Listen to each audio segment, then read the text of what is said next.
Okay, so today we're going to use deep learning to solve complex OCR, optical character recognition problems.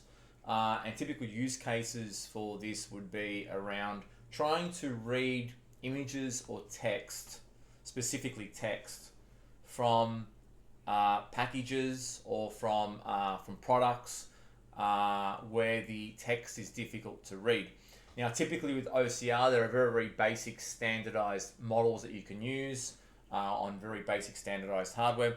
But when you're trying to read text from a very, very difficult product, let's say, for example, the inkjet is a little bit smudged, or the font is not really standard, or the part that is stamped is not always consistent. Deep learning, or AKA AI, is probably a good tool to start looking at using to solve this kind of problem. So I'm going to take you through a standard workflow, how we at ATEC would approach this kind of problem, and how we work with our customers to basically develop MVPs in a very, very short period of time as proof of concepts that DeepOCR can be used to solve these particular kinds of problems. So as an example here on the screen, I've got a part which is stamped with an ID, it's stamped with the word compute, it's also printed the word made in Philippines, and some inkjet or dot matrix coding, and there's also this print down here, flex ID and a code number. What we would typically do is we would label the image. So first step in AI is labeling. Labeling is the most intensive part. It's where you have to actually physically label components on the image that you want to train the AI or deep learning model to. And depending on the number of images that are required, I mean, I've done models where we could do it as low as 10 images, as this example, right through to models that might take 5,000, 10,000 images, and you can imagine how laborious of a task that could be.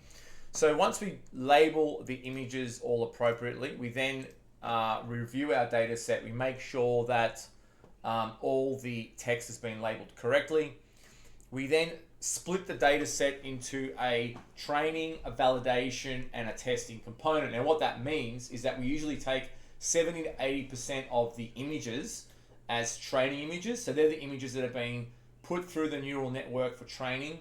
We then take, let's say, 15% for cross-validation. So every time we iterate through the neural network, we measure its accuracy or its loss, and we measure that against a validation image. Once the model is trained, we then test it with a set of test images, which are basically images that the model has not been exposed to previously. And this is a very good measure for us to see how accurate the AI is in making a prediction on those specific images or unseen images.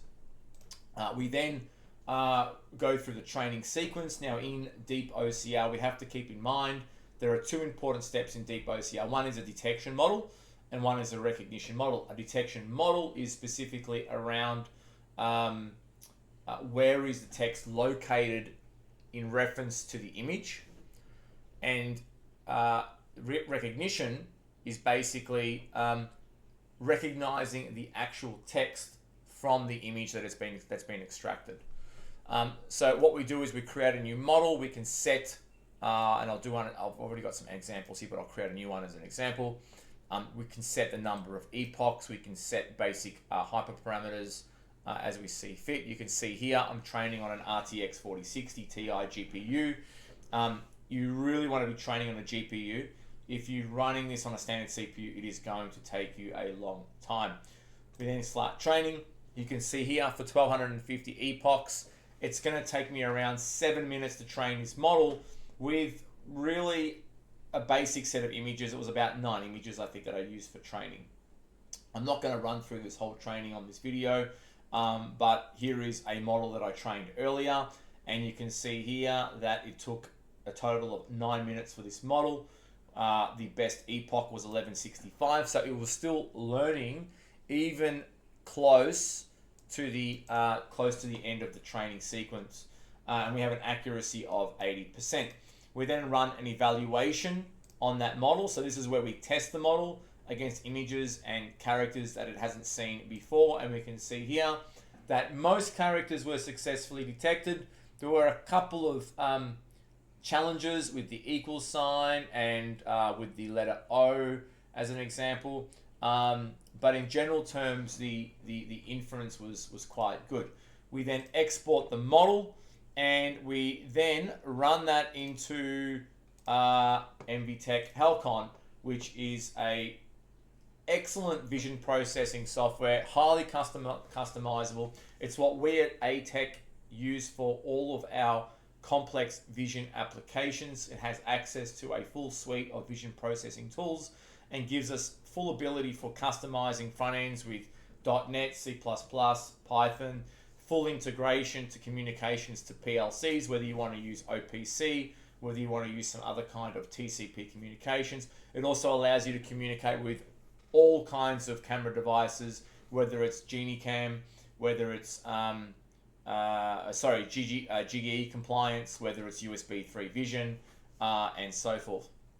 So you can see here running through this code, we're going to run now the model that we just exported from the deep learning tool, and we're going to run live inference on that model. So we're going to bring up that model on the screen that's showing inference, and that will be here in just a moment. There we go. So what I'm going to do now is run live inference on this model, and as I step through this code, this is basically going to be a new inference, and I have to create a new capture device, so just give me a second.